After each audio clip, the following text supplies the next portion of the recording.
Effectivement, ce vœu est nécessaire. Nous le savons, ça a été très bien exposé par le premier adjoint. Les collectivités locales sont en première ligne face à la pandémie du Covid-19 et l'État l'a rappelé à plusieurs reprises. Les mairies, les intercommunalités et les départements sont venus au secours des populations par des mesures sanitaires et des soutiens financiers, ainsi qu'en maintenant la continuité du service public.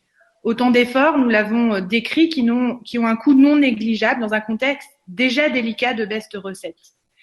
Notre collectivité n'a pas démérité dans la gestion de cette crise, comme en témoignent les nombreuses actions prises pendant les confinements et après les confinements pour venir au secours des habitants, des activités, des associations sur notre territoire.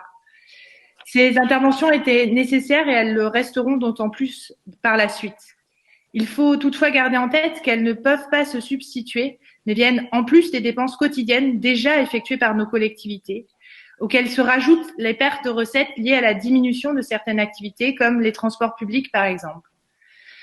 Les répercussions de la crise du Covid-19 sur nos finances, nous le voyons, sont bien réelles et figurent de manière bien détaillée dans ce vœu. Et elles méritent et elles doivent mériter toute notre attention. Elle mérite surtout l'attention de l'État qui n'a quasiment rien fait pour soutenir cet effort de dépenses exceptionnelles et qui nous laisse littéralement nous débrouiller seuls. Alors qu'il tente de justifier en soutenant légitimement les villes de moins de 1000 habitants et une centaine d'intercommunalités, il fait comme si les villes où résident la plupart des habitants n'avaient pas besoin de lui. En outre, les négociations de la loi de finances pour 2021 ne comprennent pas de mesures visant à aider les grandes villes et à faire face à l'impact de la crise sanitaire sur nos budgets. C'est bien le sens de cette demande et puis, puisque l'union fait la force, il est important de noter que ce vœu est adopté dans plusieurs grandes villes en France. Ces oublis ne sont pas sans rappeler une attitude bien connue de l'État qui consiste à confier plus en plus de missions ou compétences supplémentaires aux collectivités en omettant souvent de leur transférer les moyens financiers qui vont avec. Il s'agit du même manque de considération lorsque celui se désengage de ses missions régaliennes et nous pousse à nous substituer à ces manquements, que ce soit en matière d'accueil des exilés ou de sécurité des populations. Espérons qu'il tienne bien parole quand il dit vouloir compenser à l'euro près la suppression de la taxe d'habitation. Pour l'heure, il y a un effet ciseau non compensé par l'État.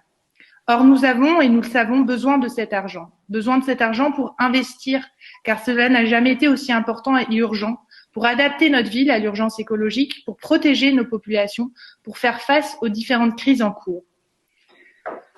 Alors oui, envisager la relance en se privant de l'intervention des grandes villes, en obérant leur capacité financière, n'est ni réaliste ni acceptable. Et en ce sens, les élus écologistes et citoyens soutiennent la démarche initiée par France Urbaine pour qu'au-delà du dialogue en cours, s'ouvrent rapidement de réelles négociations avec l'État quant aux capacités financières des collectivités. Je vous remercie.